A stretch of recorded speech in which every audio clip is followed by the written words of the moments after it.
오늘의 성경 말씀은 누가복음 24장 36절입니다. 누가복음 24장 36절. 누가복음 24장 36절입니다. 다 찾으신 줄 알고 제가 받들어 보도록 하겠습니다.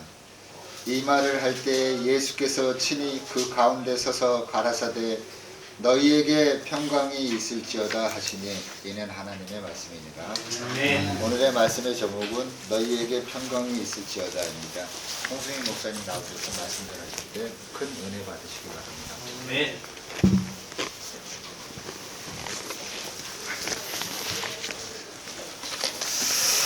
네, 감사합니다.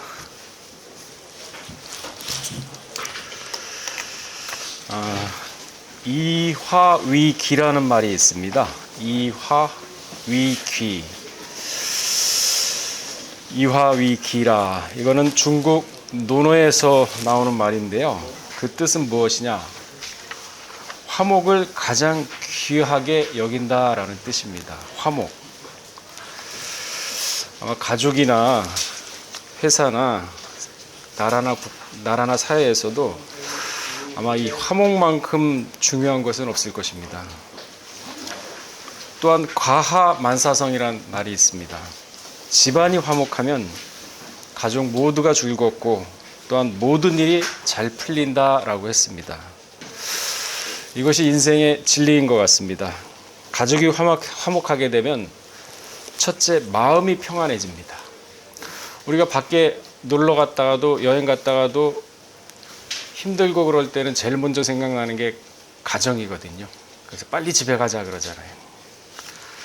마음이 편안해지고 화목하면은 일이 잘 풀리게 됩니다. 일이. 마음이 불안하고 조급하면은 모든 일이 시각이 좁아져요. 그러니까 일을 해결하는데 굉장히 어려움을 겪습니다. 이 화목하게 되면은 마음이 편안해지고 일이 잘 풀리게 되고 의외로 삶의 보람을 또한 여기에서 느끼게 되죠. 활력소가 됩니다. 그래서 성경에서도 요한 3서 1장 2절에 보면은 내 영혼이 잘됨 같이 범사에 잘된다라고 기록하고 있습니다. 아마 가하만사성과 일맥상통하는 말씀이 아닌가 우리는 한번 생각을 해봅니다. 화목하고 여러분 한번 보세요. 직장이나 뭐 어디 교회에서도 서로 언쟁을 높여가지고 마음이 서로 불편하면요 하루 종일이 아니라 그게 해결되기 전까지는 마음에 항상 그 사람만 생각하면은 그 갈등의 골이 생각이 납니다. 그러면은 마음이 편안해야 모든 어려운 일들도 쉽게 실마리가 보일 텐데 그게 먼저 생각나면은 마음이 반쪽이 벌써 무너지지 않습니까? 그래서 화목하게 되면은 내 영혼이 잘 되면은 범사에 잘 된다는 얘기가 무슨 얘기냐? 영혼이 잘 되면 자동적으로 범사에 잘 된다 그런 뜻이 아니라 마음이 편안하게 되면 어려운 일도 객관적으로 떨어져서 보면서 해결점을 찾을 수 있다는 거죠. 눈에 해결책이 보인다는 거예요. 마음이 편안하면. 대부분의 사람들은 아마 화목하고 싶지 않는 사람은 아무도 없을 것입니다. 그러나 사실 화목, 말은 쉽지만 또한 실천하기가 어려운 것이 사실입니다. 아니 어쩌면 몰라서 실천을 못할 수도 있을 겁니다. 중국 당나라 시대에 장공예라는 사람이 살고 있었습니다.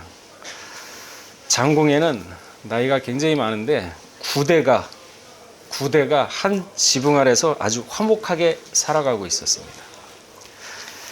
이것이 소문이 나서 당시 당 왕조 3대 황제 고종이 그 소문을 듣게 됩니다. 그래서 고종이 그 비결이 궁금해가지고 장공예 집안을 직접 찾아갑니다. 그래서 장공예를 만나서 그 연유를 물었다고 합니다. 도대체 이렇게 구대가 살면서 모든 가족이 화목할 수 있는 원인이 뭐냐? 물었더니만 장공예가 폐하 말씀을 드리기 전에 제가 붓으로서 답을 올리면 안 되겠습니까? 그랬더니 그러해라 해가지고 종이하고 붓을 가져왔는데 장공예가 거기에다가 참을인자 100개를 썼답니다. 참을인자. 그러니 참어린자 100개. 어느 가정이나 조직에서든 갈등이나 대립은 존재할 수밖에 없습니다. 그러나 화목하게 지낼 수 있는 이유는 그 갈등과 대립을 일단 참고 또 참고 또 참고, 그러면서 시간적인 여유를 두고 그 당시의 문제점이 무엇인가 곰곰이 생각을 해보면은 해결책이 보인다는 거죠. 아, 이때 요게 잘못됐구나. 이게 저 사람이 나를 이때 오해를 했구나. 참지 못하고 참을 일자 하나도 없는 사람은 그 자리에서 성을 내기 급해요. 그럼 뭐라 그랬습니까? 한번 성내는 것이 하나님의 의를 이루지 못한다 그랬죠. 100개. 참을 인자 3개면은요 살인도 면한다 그랬어요. 근데 100개를 썼습니다. 그러니 화목 안 할 수가 있겠습니까? 요즘 뉴스를 보게 되면 층간소음 때문에 욱하는 감정으로 위아랫집이 말다툼하고 감정상하고 심지어는 살인까지 벌이지 않습니까? 왜 그렇습니까? 참지 못해서 그래요. 참지 못해서.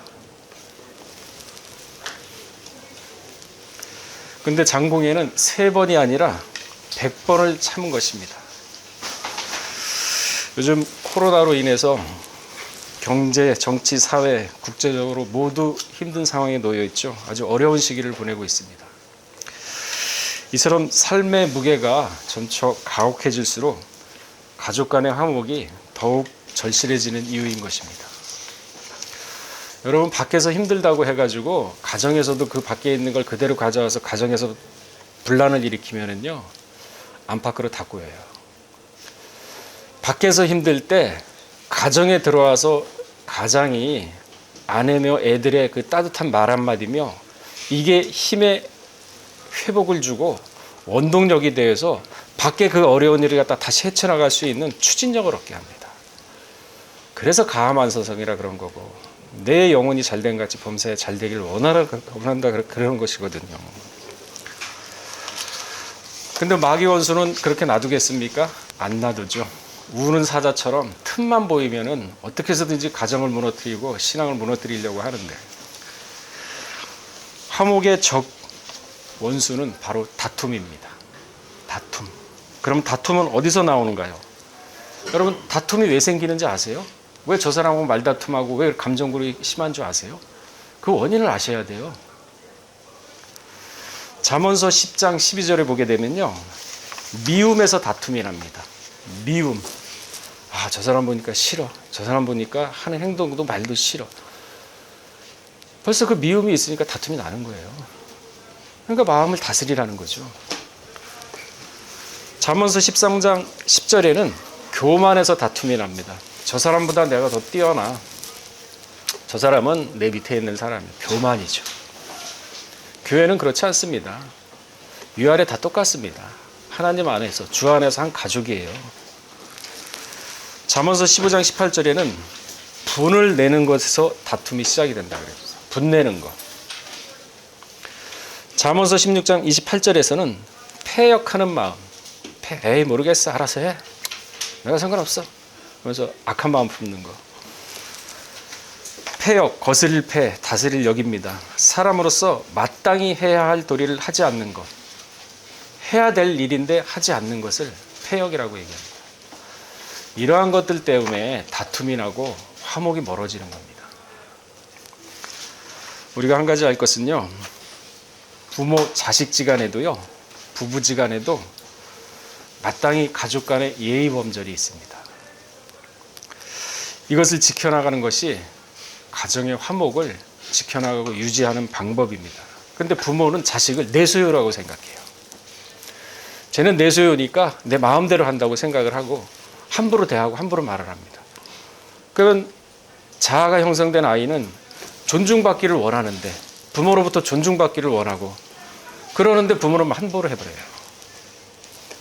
그러니까 부모는 자식이 장성했으면 내 소유라고 생각하시면 안 돼요. 창세기 2장 24절에 그 말씀이 있죠. 남자가 부모를 떠나 그 아내와 연합하여 둘이 한 몸을 이룰지라. 어느 정도 결혼할 나이가 됐으면 부모를 떠나서, 떠나라 그랬잖아요. 한 몸을 이루어 가정을 이루라 그랬어요. 근데 너 나가면 내가 외로워서 어떡하냐 붙잡고 있잖아요. 그 성경적이지 아닌 거예요. 마가복음 9장 50절에 보면요, 화목을 또한 소금에 비유를 했습니다. 소금은 좋은 것이로되 만일 소금이 그 맛을 잃으면 무엇으로 이를 짜게 하리요. 너희 속에 소금을 두고 서로 화목하라 하시니라 그랬습니다. 소금을 두고 화목하라 그랬어요. 소금, 왜 소금을 예수님은 표현을 했을까요? 소금이란 것은요, 자신을 녹여가면서 짠맛을 내어주는 것입니다. 그러니까 자기 희생이 전제되는 게 소금이라는 것이죠. 자신의 희생과 배려가 없이 남에게 희생을 요구하는 것은 이건 굉장히 이기적입니다. 먼저 그러니까 소금처럼 너는 세상에 소금이 되라는 얘기가 있지 않습니까? 내 희생으로 남을 배려를 먼저 해줘야 돼요. 내가 먼저 마음을 열고 배려를 해주게 되면요, 그 사람도 똑같이 마음을 열고 해줍니다. 근데 내가 먼저 경계를 하고 이해타산으로 접근하면 사람은 영물이기 때문에 그 사람도 그걸 느껴요. 그럼 똑같이 대합니다.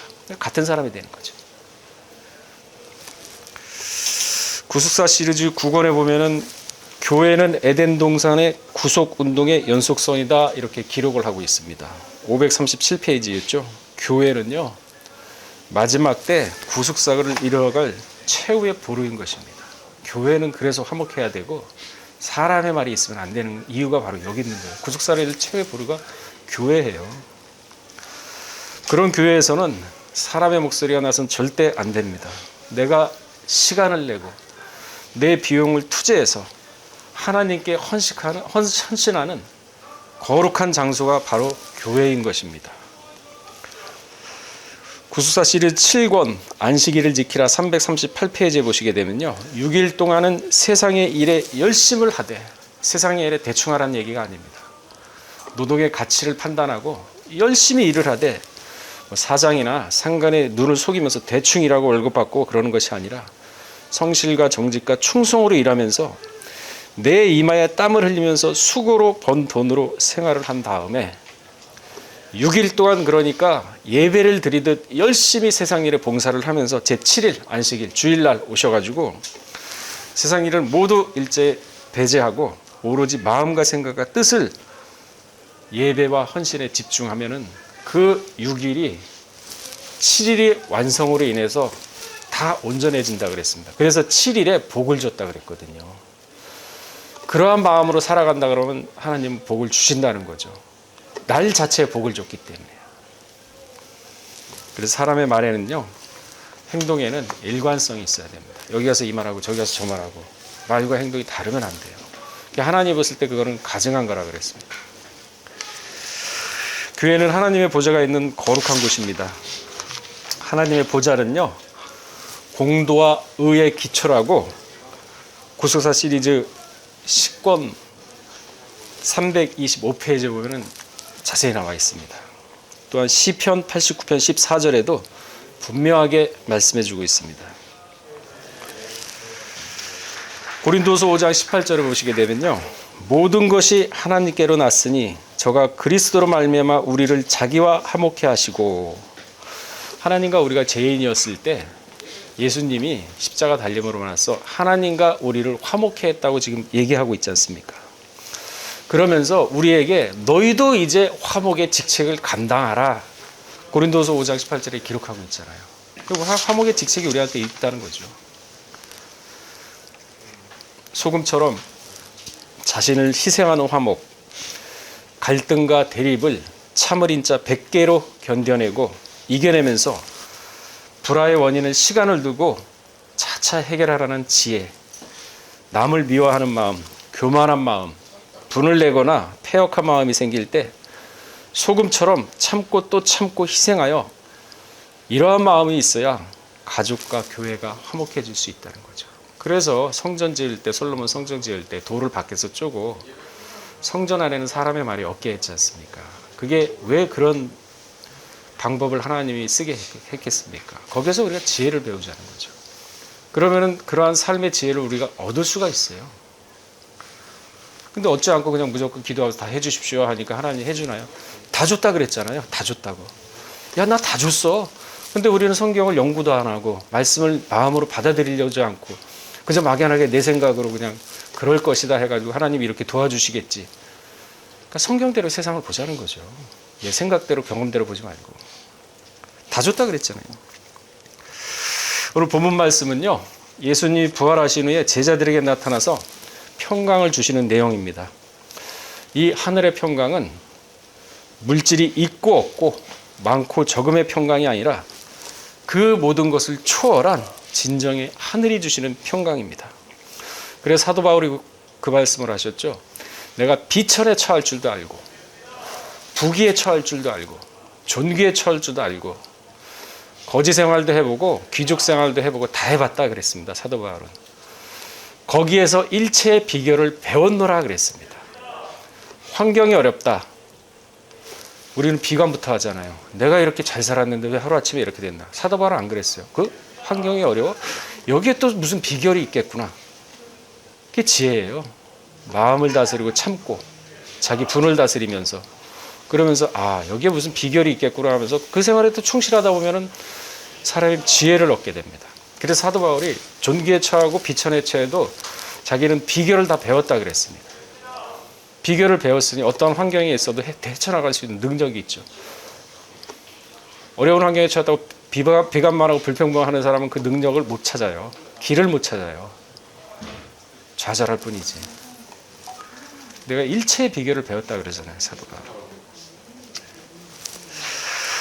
사람은 평강이란 피상적으로 줄 수도 없지만은 하나님은요 피상적이라 할지라도 능히 주시고도 남음이 있으신 분입니다. 그래서 히브리 12장 14절에는 뭐라고 얘기하고 있습니까? 모든 사람으로 더불어 화평과 거룩함을 쫓아라.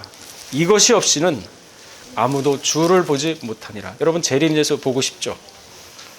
히브리 12장 14절 다 찾으시기 바랍니다. 재림예수를 볼 수 있는 지금 비결을 알려주고 있잖아요. 그냥 막연하게 믿습니다. 그날이 오면 오겠지. 뭐 교회 생활 잘했으니까 뭐 이렇게 열심히 했으니까 뭐 또 만날 수 있겠지. 자, 히브리 12장 14절 다 읽으시기 바랍니다. 시작. 모든 사람으로 더불어 화평함과 거룩함을 쫓으라. 이것이 없이 아무도 너를 보지 못하리라. 화평함이 없고 거룩함이 없으면 아까 화평함의 직책을 우리한테 줬다 그랬잖아요.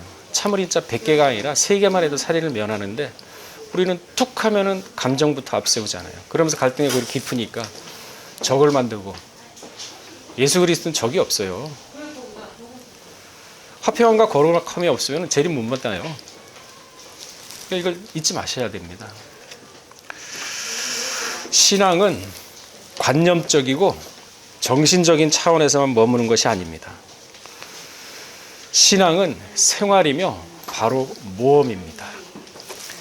지식과 관념의 차이를 넘어서 이제는 생활에 부딪히면서 체험을 하면서 몸에서 무의식적으로 자연스럽게 그리스도의 향기를 내뿜는 그리하여 믿지 않는 사람으로도 하여금 그 향기를 맡아서 말씀으로 돌아오게 하는 그 화평의 삶이 우리 평강제일교회 특히 우리 지구단장 여러분께 있다는 사실을 명심하시고 항상 말씀을 가운데 모시고 참을인자 3개를 갖다 마음 가운데 새기면서 누구를 만나든지 화평을 전달하는 그러한 전달자들이 되시기를 주의 이름으로 축원하겠습니다. 같이 기도하겠습니다.